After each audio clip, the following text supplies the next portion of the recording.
Pemirsa, Presiden Prabowo Subianto melakukan pertemuan tertutup dengan Wakil Perdana Menteri Malaysia, Datuk Seri Ahmad Zahid bin Hamidi di Istana Merdeka, Jakarta. Pertemuan berlangsung selama 2 jam dan membahas sejumlah isu global. Presiden Prabowo menyebut pertemuan diantaranya membahas penerapan tarif impor dari Presiden Amerika Serikat Donald Trump dan soal isu kemanusiaan Gaza. Ia mengatakan Indonesia dan Malaysia memiliki kesamaan, yakni penduduk dengan mayoritas beragama Islam. Presiden Prabowo juga menyebut Wakil Perdana Menteri Malaysia sebagai sahabat lama. Dalam pertemuan ini, Indonesia dan Malaysia juga membahas sejumlah kerjasama antar kedua negara. Sebelum bertemu Presiden Prabowo, Wakil Perdana Menteri Malaysia juga telah bertemu dengan Wakil Presiden Gibran Rakabuming Raka hingga mengunjungi kantor BNPB Indonesia. Ya, jadi saya terima kasih saya dikunjungi ya Wakil Perdana Menteri Malaysia, kawan saya lama, Datuk Seri atau Tan Sri, you already Tan Sri? Zahid Hamidi. Zahid Hamidi. I must be careful. Jadi Pak Zahid Hamidi, sahabat lama. Jadi ya ini nostalgia lah banyak bicara. Walaupun kita menukar pandangan terhadap isu-isu global, isu-isu ekonomi dan kerjasama antara Malaysia sama Indonesia. Intinya itu ya. Oke? Pak, soal isu ekonomi membahas soal penerapan tarif Trump juga nggak sih, Pak? Ya, bagaimana kita nggak bahas? Itu kan lagi rame saat dunia lagi bahas. Soal layanan fast track atau jalur cepat keimigrasian bagi jemaah haji Indonesia kini telah diterapkan di 3 embarkasi utama. Layanan ini akan memudahkan proses keimigrasian jemaah sejak di tanah air sebelum keberangkatan ke Arab Saudi.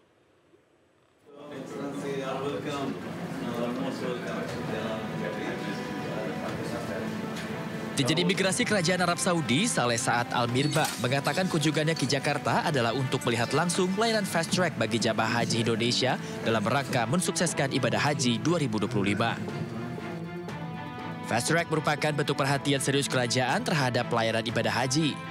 Program ini dirancang untuk mengurangi kelelahan jemaah serta mempercepat alur kepulangan barang dan proses kedatangan di Tanah Suci.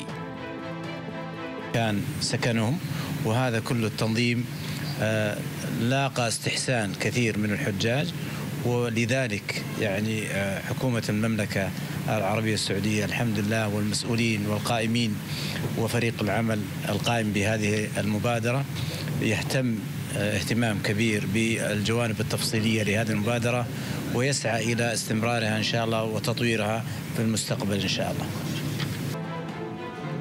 Pemerintah Indonesia menyebut baik program ini dan menargetkan perluasan layanan ke daerah lain. Namun Menteri Agama Nasaruddin Umar menekankan proses pengembangan dilakukan secara bertahap karena sistem ini membutuhkan kesiapan teknologi dan integrasi data calon jamaah yang ketat. Saat ini layanan fast track baru tersedia di 3 embarkasi. Namun Kementerian Agama menargetkan perluasan ke Medan dan Makassar. Kita bekerja sama dengan Kementerian Dalam Negeri, kan yang paling berat dalam fast track itu kan mengidentifikasi calon itu ya. Ada pemalsuan berkas. Nah, nanti kalau kita menggunakan IT akan datang, maka itu semuanya akan lebih mudah fast track itu. Dan saya kira juga kita akan mengupgrade, Saudi Arabia juga nanti akan mengupgrade, kami juga mengupgrade sehingga dengan akan terjadi kemudahan. Tahun ini enggak. Ya, karena kami tahu diri bahwa kami tidak merepotkan Saudi Arabia ya. Karena kalau kami pasarkan sekarang yang repotkan Saudi. Tugas kami tidak akan merepotkan pemerintah Saudi. Kami akan meringankan bebannya Saudi. Fast track menjadi bentuk sinergi 2 negara dalam memberikan pelayanan terbaik ibadah haji 2025. Dengan penguatan sistem dan kerjasama lintas negara, Indonesia berharap seluruh jamaah nantinya bisa menikmati proses keberangkatan yang cepat, aman, dan nyaman. Dari Jakarta, Wenda Nura, Auliansyah, iNews melaporkan. Menteri Sekretaris Negara Satrio Hadi buka suara usai dirinya ditunjuk Presiden Prabowo Subianto sebagai juru bicara Presiden. Mensesnek juga menampik perihal isu reshuffle Kepala Komunikasi Kepresidenan Hasan Nasbi. Jubir, ini konfirmasinya, Mas, boleh? Enggak, sekali lagi seperti yang sudah saya sampaikan, saya ini diminta untuk ikut aktif membantu. Jadi kantor komunikasi kepresidenan tetap ada, tetap menjalankan tugas seperti biasa. Nah, saya selaku Mensesnek diminta oleh Bapak Presiden diminta untuk ikut aktif membantu, termasuk menteri-menteri teknis lainnya. Jadi untuk menyampaikan program-program pemerintah, apa yang sedang dikerjakan oleh pemerintah, sedang direncanakan oleh pemerintah, termasuk keberhasilan-keberhasilan dari program-program tersebut. Presiden Prabowo Subianto meminta semua menterinya untuk merapatkan barisan. Istana Kepresidenan pun tekankan bahwa Kabinet Merah Putih solid.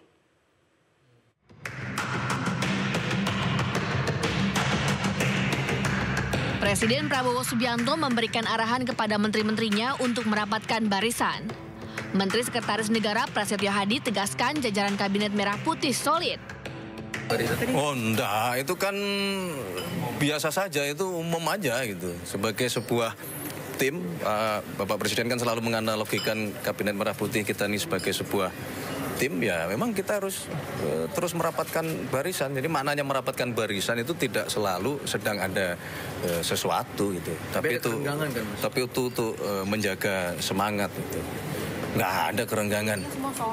Solid. Semua sedang bekerja keras di bidangnya masing-masing, dengan tugasnya masing-masing, dengan dinamika permasalahan di masing-masing, baik Kemenko maupun kementerian. Pesan rapatkan barisan disampaikan Presiden Prabowo saat menghubungi Menko Bidang Pemberdayaan Masyarakat Muhaimin Iskandar saat acara Halal Bihalal.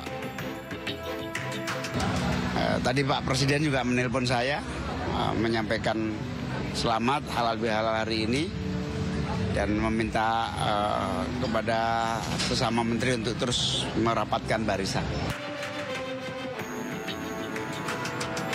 Dalam acara halal bihalal hadir sejumlah Menteri Kabinet Merah Putih, diantaranya Menteri Sosial Saifullah Yusuf, Menteri Lingkungan Hidup Hanif Faisal Nurofik, dan Menteri Dalam Negeri Tito Karnavian.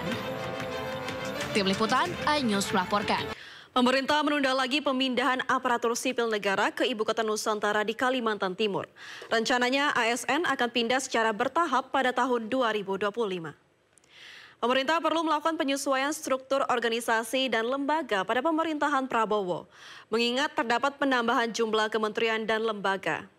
Oleh karena itu, pada 2026 pemerintah akan melakukan penyesuaian ulang jumlah ASN yang akan pindah dengan mempertimbangkan kondisi infrastruktur di IKN seperti jumlah kantor, hingga kementerian, lembaga, hingga jumlah hunian ASN. Rini menambahkan hingga kini peraturan Presiden mengenai pemindahan ASN ke IKN Nusantara belum ditandatangani oleh Kepala Negara. Dengan demikian, jadwal pasti pemindahan masih menunggu keputusan resmi dari Presiden Prabowo Subianto. Dengan demikian, perlu dilakukan penyesuaian kembali agar kebijakan pemindahan sejalan dengan perubahan struktur organisasi dan prioritas strategis dari pemerintahan ke depan. Untuk itu, Bapak Ibu pimpinan Komisi 2, pada tahun 2026 kami akan melakukan penapisan ulang dengan mempertimbangkan strategi pembangunan IKN terbaru agar proses pemindahan ini menjadi relevan, terarah, dan selaras dengan prioritas nasional.